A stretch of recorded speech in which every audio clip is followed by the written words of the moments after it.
मला गिलावडापेक्षा जास्त आवडला हा। मी खाल्ला असा पदार्थ जो महाराष्ट्रात नाही तर देशात फक्त इथे आणि इथेच मिळतो। हा एकदम स्मूथ लागतो, एकदम स्पंज सारखा लागतो। इथे असे खाण्याचे स्पॉट सापडले जे थोडे थोडके नाही तर डायरेक्ट 70-80 वर्ष जुने आहेत। समझना अंग्रेजों के जमाने के पहले की बात है, 4 साल। मी तुम्हाला म्हणलं होतं की विदर्भाकडे अजिबात दुर्लक्ष होऊन देणार नाहीये, म्हणूनच पुण्यातून थेट निघालो। तर या दोघांचा पहिला विमान प्रवास आहे, त्यामुळे खूप जास्त एक्साइटमेंट त्यांना असेल। पण म्हणलं की कसं वाटतंय, म्हणूनच महाराष्ट्र फूड टूर साठी मी आलेलो आहे अमरावतीला। अमरावती म्हणजे थोर समाजसुधारक संत गाडगेबाबा महाराजांची भूमी, विदर्भाची सांस्कृतिक राजधानी आणि शैक्षणिक दृष्ट्या महत्त्वाचं शहर। भाऊ, खाण्याच्या बाबतीत स्ट्रीट फूड, टपऱ्यांवरच्या खमंग पदार्थांपासून ते अगदी अस्सल वराडी थाटाची मेजवानी म्हणजे अमरावती मस्त आहे।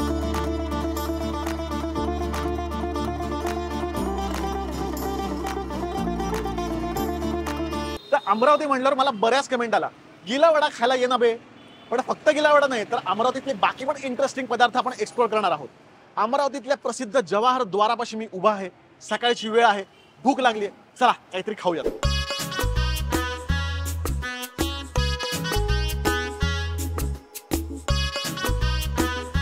तर आयुष्यात पहिल्यांदा मी गिलावडा खातोय आणि ते सुद्धा थेट अमरावतीत। तर आपण आलेलो आहोत जवाहर द्वाराच्या थोडंसं आतमध्ये। हे नानक रामजी दहीवडेवाले जे 1948 पासून आहे, हा ओल्डेस्ट गिलावडा आहे। गिलावडा म्हणजे माझ्या माहितीनुसार, म्हणजे जी मी माहिती घेतली, उडीद वडाच पाण्यामध्ये भिजवून तो पिळून त्याच्यासोबत दही आणि चटणी सोबत तो देत आहेत।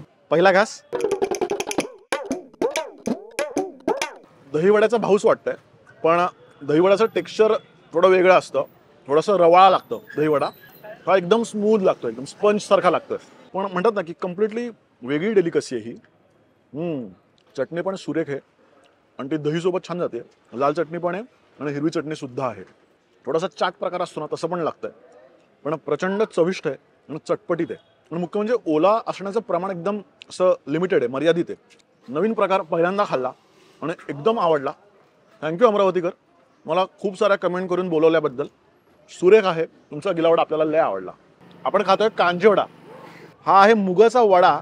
हे जे पाणी आहे ते हिंग आणि मिठाचं पाणी आहे आणि ते 4 दिवस आधी बनवून ठेवतात कारण ते मुरावं म्हणून।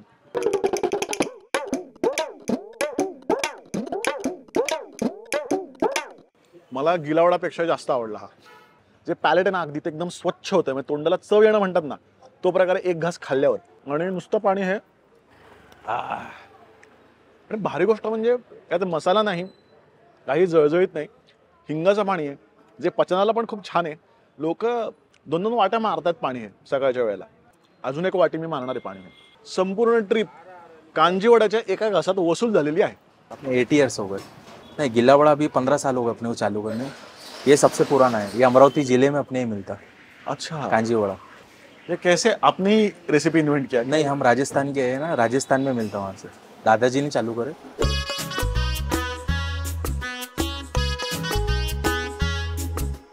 तर अमरावतीतला अजून एक प्रचंड प्रसिद्ध गिलावडा मिळणारं ठिकाण ते म्हणजे हे विष्णू।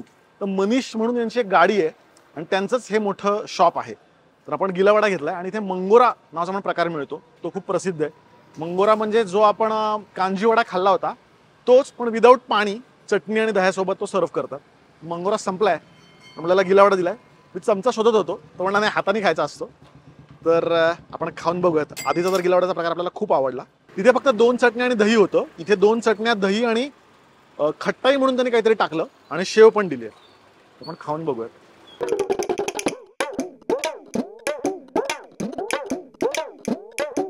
क्या बात आहे, क्या बात आहे। नानक रामजीचं पण चांगलं होतं, पण मला हे जास्त आवडलं। त्याचा फॉर्म जरा वेगळा होता, त्यांचं दहीवडा स्टाईल थोडंसं जास्त होतं। हा ताजा आहे, त्यामुळे त्याला ना याचं टेक्स्चर खूप अप्रतिम आहे आणि खट्टाईमुळे वेगळी गंमत येते। मे बी याचं टेक्स्चर जास्त आवडण्याचं कारण म्हणजे तो ताजा त्यांनी तळला आत्ताच, तो मिठाच्या पाण्यात बुडवून ठेवला आणि त्या पाणी पिळून लगेच त्यांनी दिला। तिकडचा वडा मे बी आधीच करून ठेवला होता, त्यामुळे थोडंसं स्पंज सारखं त्याचं टेक्स्चर होतं, हे जास्त ताजं आणि छान वाटतंय। तर यांनी हा नुकताच प्रकार चालू केला, त्याने आग्रहाने मला दिला। रबडी आहे आणि त्यांचं म्हणणं की साखर खूप कमी घालतो आम्ही आणि काही कस्टर्ड वगैरे काही मिक्स करत नाही। रबडी खाऊन बघूयात आपण।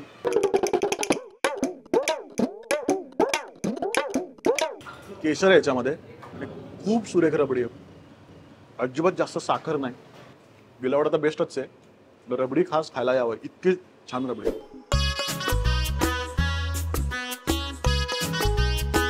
गिलावडा खाल्यावर काहीतरी गरम प्यावंसं वाटतंय, तर म्हटलं चहा मारावा. चालत पुढे आलो. विष्णूपासूनच पुढे चालत आल्यावरती हे महाराज कॅफे दिसलं. 67 वर्ष जुनं आहे हे. महाराज कॅफे नाव आहे, पण मिळतो चहा. पण चहा घेऊया.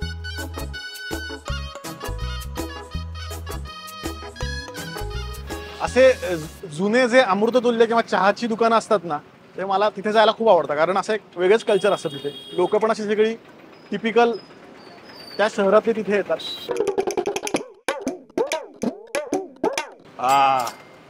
सुरेख, म्हणजे जास्त गोड नाहीये आणि आलं अगदी प्रमाणात आहे. आल्याचा चहा आहे. विदर्भातली आणखी एक स्पेशालिटी आपण खायला चाललोय. तोपर्यंत तुम्ही एक छोटंसं काम करा, चॅनलला पटकन सबस्क्राईब करून टाका आणि तुमच्या खादाड दोस्तांना हा व्हिडिओ शेअर करा.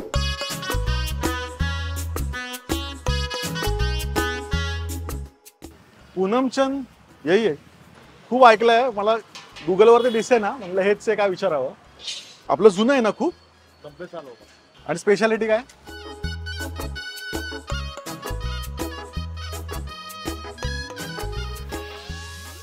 हा मलाई लड्डू, हा बर्फी आणि हा पेढा. आपण आलेलो आहोत पूनमचंद हलवाईवाला, जे अगदीच म्हणजे जवाहर गेट पासून आत आल्या लगेचच आहे. 90 वर्ष जुनं आहे आणि मला खूप भारी या गोष्टीचं वाटतंय की आपण प्रत्येक ठिकाणी गेलोय, रत्नागिरी, सांगली, प्रत्येक ठिकाणी ना हलवाईचं एक वेगळं कल्चर आहे आणि खूप जुने हलवाई आधीपासून करतात. त्यामुळे पेढा पण जे इस्लामपूर असेल, प्रत्येक ठिकाणी पेढाचं वेगळंच कल्चर आहे महाराष्ट्रामध्ये, मला असं वाटतं. सगळ्यात ताजा ताजा आणि गरम गरम इथे मागेच ते बनवतात. तर आपण सुरुवात मला वाटतं पेढ्यापासून करूयात.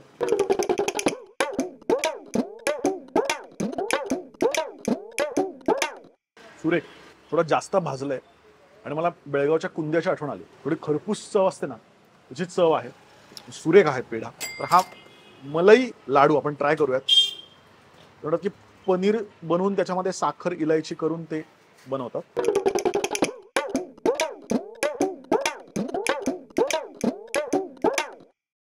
टेक्स्चर कम्प्लिटली वेगळं आहे ज्याचं. रबडी घेवर बाबो, काय होणार आहे माझं? अच्छा, ओके. तर आपण कशावर होतो? माझा मुद्दा भरकटला माझा हे बघूनच. तर मलाई लाडू छान आहे. ज्यांना मलाई हा प्रकार खूप जास्त आवडतो त्यांच्यासाठी छान आहे. मी फारसा मलाई शौकीन नाही आहे, पण सुरेख आहे. याला टेक्स्चर पेढा आणि कलाकंदाच्या मधलं असं काहीतरी वाटतंय. अशा पद्धतीचं टेक्स्चर आहे त्याचं. तर ही बर्फी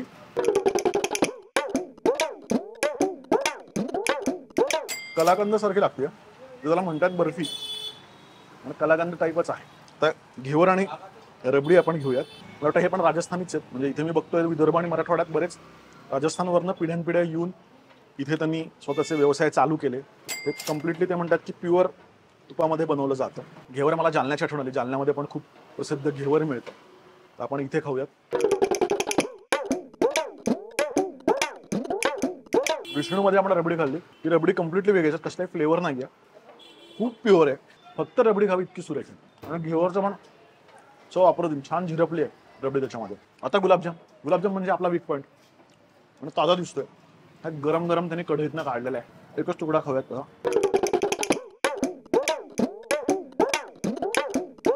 थोडा जास्त गोड आहे. गुलाबजाम ओके ओके. गुलाबजाम मला फार नाही आवडला. पाक पण त्याचा नुसतंच गोड आहे, म्हणजे त्याच्यामध्ये काही वेलची किंवा बाकी गोष्टी नाही आहेत.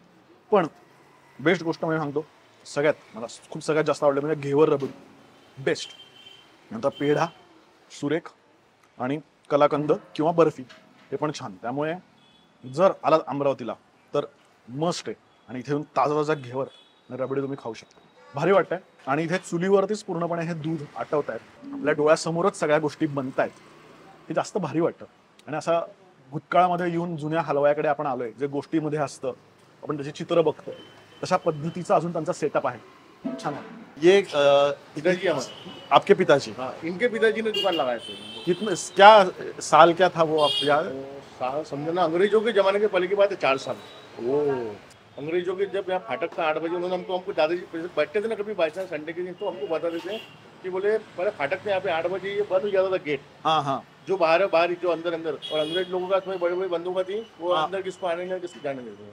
अच्छा, तो ये इसके अंदर सब ये था, हाँ, शहर ये था. पुरानी अमरावती ये है एक्चुअली. ओ, ओके 1947 के बाद में जब आजाद हुआ, जब बार बना है। अच्छा। उससे पहले शबील जो थे ना, 4 जो फाटक, हाँ। 4 फाटक बंद होने के बाद में कोई नहीं था। ये सिक्युरिटी गेट जैसा वो था. हाँ, सिक्युरिटी के जैसा तो था। ऍक्च्युली जवाहर गेटच्या आत आल्यावर लगेचच आहे हा स्पॉट हलवाईचा पूनमचंद, पण आम्हाला दिसलाच नाही कारण बोर्डच नाही कुठला. त्यामुळे आम्ही सरळ पुढे गेलो. आणि याचा किस्सा म्हणजे ब्रिटिशांच्या काळामध्ये जेव्हा स्टेशनवरती कोणी यायचं आणि रिक्षावाल्याला सांगायचे पूनमचंद हलवाई, रिक्षाला पैसे नाही घ्यायचा कारण यांचे जे वडील आहेत ते रिक्षावाल्याला फुकट दूध पाजायचे. हा किस्सा त्यांनी सांगितला कारण इंग्रजांच्या काळामध्ये इथे पूर्ण सिक्युरिटी होती. या गेटच्या आतमध्येच संपूर्ण जुनं शहर होतं. स्वातंत्र्यानंतर बाहेरचं शहर वाढलं गेलं.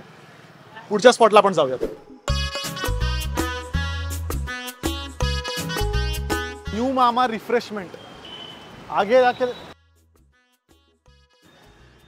वाह, गुगल मॅप वरती अजिबात नाही, विचारत यावं लागतंय. आणि आलेलो आहे मार्केटच्या आत. सांबारवडी आहे. तर विदर्भाची खासियत सांबारवडी मला खायची होतीच. आणि न्यू मामा रिफ्रेशमेंट हे अमरावतीतलं खूप प्रसिद्ध ठिकाण आहे. गुगल मॅपवरती नाही आहे. जुजर मार्केट असं काहीतरी लिहिलं त्याच्या आतमध्ये. तरी संपूर्ण ॲड्रेस मी टेक्स्टमध्ये दिलेला असेनच. सांबारवडी घेतलेली आहे तर तोडूयात आपण ती. वा वा वा. याच्यासोबत चटणी आणि छान ठेचा मिरची असं त्यांनी दिलेलं आहे. सॉस आहे का चटणी आहे माहीत नाही आपल्याला, खाऊन बघूयात. मला वाटतं आधी नुसतं खाऊन बघूयात आपण. त्याच्या मधलं सारण जे कोथिंबीर, खसखस आणि सुकं खोबरं असं असतं. खुसखुशीत आहे बाहेरचं आवरण. म्हणजे पहिला घास खाल्ल्या खाल्ल्या खमंग हा एकच शब्द मला सुचतोय, सुरेख. आणि याच्यावर ठेचा पण आहे, पण ठेच्यासोबत खाऊन बघूयात. मिरची फार तिखट नाही आहे, सुरेख. बऱ्याच वेळा चांगला नसेल ना तर बाहेरचं आवरण पण चांगलं नसतं. म्हणजे एकदम खुसखुशीत आरामात तुटतं येते. करून ठेवली ती सांबारवडी आहे, म्हणजे ताजी नाही आहे. मला असं वाटतं असे जर गरम असेल तर अजून छान लागेल. सुरेख. आता चटणीसोबत खाऊन बघूया आपण. वेगळीच चटणी ही, सॉस नाही आहे. मला वाटतं सॉस आहे, चटणी आहे. आणि त्यामध्ये ना मोहरी आहे, थोडीशी कोथिंबीर आहे. वेगळी आहे चटणी, एकदम छान आहे. बढिया, बेस्ट सांबारवडी. किती वर्षापासून आहे आपलं? 62. हा सांबारवडी नाहाचे पेटीस त्याचा जन्मच आपल्याकडे आहे. आपणच इंट्रोड्यूस केलेली आहे अमरावतीत. हे फक्त 3 जागा व्यवस्थित भेटते. एक इंदोरमध्ये, एक मुंबईमध्ये आणि एक आपल्याकडे. आणि तुमच्या वडिलांनी चालू केलं? वडिलांचा. मग हा मसाला वगैरे तुमचा घरचा सगळा मसाला? घरच्या सगळं आम्हीच बनवून देतो. असं नाव देण्याचं कारण काय दुकानाला? तर माझे जे बाबा होते, आम्ही मुंबईला होते पहिले. आम्ही मुंबईवरून इकडे आलेले आहे. पण ते 62 मध्ये चीनचा जे आपला झाला त्यानंतर आमची परिस्थिती थोडी अशी झाली. मग इकडे आमची बुआ राहायचे. तो वो लोग ने यहाँ बुला लिया हमारे को. तो मामा मामा करते थे, तो इन्होंने भी मामा कर दिया. तो अभी वा. याची खासियत म्हणजे भरपूर कोथिंबीर घातली, थोडीशी गोडसर चव आहे. म्हणजे चटणी जी आहे, म्हणजे हा सॉस नाहीये. तर त्यांनी सांगितलं की हे दररोज ताज्या टोमॅटोची बनवतात. म्हणजे टोमॅटो, पुदिना आणि मोहरी आणि हे सांबारवडीवर परफेक्ट कॉम्प्लिमेंट करते. फारच सुरेख सांबारवडी. म्हणजे ही लक्षात राहील मला काय.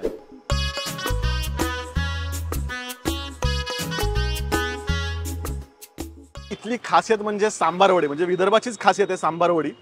तर याच्यामध्ये कोथिंबीर आणि बाकी मसाले असतात आणि सामोसासारखं खातात. आता नागपूरला तर कढीसोबत खातात, तर्रीसोबत खातात. इथे तर त्यांनी नुसती दिली आहे. वा वा वा. तोडली आपण, गरम गरम एकदम. आणि आपण आलोय रघुवीर. म्हणजे इथलं एकदम अमरावतीतला फेमस आहे. यांच्या बऱ्याच ब्रांचेस आहेत, पण ही पहिली ब्रांच आहे. आता ॲड्रेस मी खाली टेक्स्टमध्ये दिलेला असेलच. आतला मसाला खूपच चविष्ट आहे. आतमध्ये जो मसाला असतो त्याच्यामध्ये सुकं खोबरं, कोथिंबीर आणि खसखस असते. आणि सारण जे ते कॉमन असतं सगळीकडे सांबारवडीत जे असतं ते. आणि वरून जे आवरण आहे ते सामोशासारखं मैद्याचं आवरण आहे. फक्त याच्या आधी मी सांबारवडी खाल्ली ना, म्हणजे आवरण खूप खुसखुशीत असतं. याचं खूप रफ आहे आवरण. परत तळली का काय मला माहीत नाही. त्यामुळे एवढी मजा नाही येते खायला. याचं खूप नाव आहे. म्हणजे चहाच्या टपरीपासून यांनी सुरुवात केली आणि सांबारवडी रघुवीरची खूप प्रसिद्ध आहे. पण माझी तरी खूप निराशा झाली आहे. असेल प्रसिद्ध पण मला नाही आवडलं.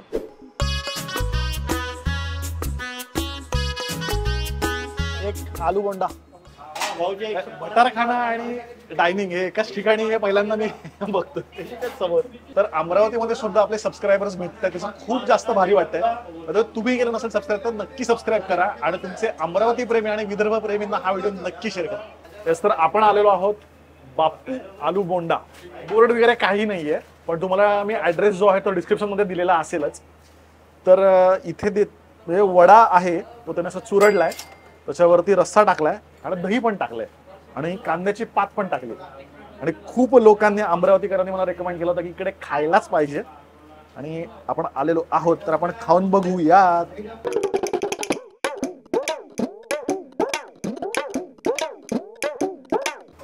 या रस्स्याची चवच वेगळी आहे. म्हणजे अशी चव रस्स्याची मी कुठे आतापर्यंत खाल्लेली नाही. नंतरला रस्सा जो असतो ना तो मिसळवर कसा मिळतो तशा पद्धतीची, पण हा थोडीशी आंबटसर चव आहे त्याला आणि कमी स्पायसी आहे, अजिबात जास्त स्पायसी नाहीये. सोबत दही आहे आणि कांद्याची पात आहे. म्हणजे सगळं जे कॉम्बिनेशन आहे ना तसं एकरूप होतंय. म्हणजे असं होत नाही की अरे दही जात नाहीये का कांद्याची पात कशी काय, परफेक्ट जाते त्याला. नाही, रश्श्याची चवच वेगळी आहे. मला वाटतं की यांचा खास मसाला असणार आहे. फुल तर्री याच्यावरती तवंग आहे तेलाचा, पण त्याची पण चव खूप भारी लागते. वड्याचं आवरण थोडं जाड आहे. भाजी जी आहे ती खूप माइल्ड आहे, कारण ती सोबत रश्श्यासोबत आहे त्यामुळे ती भाजी त्याने बहुतेक माइल्ड ठेवली आहे.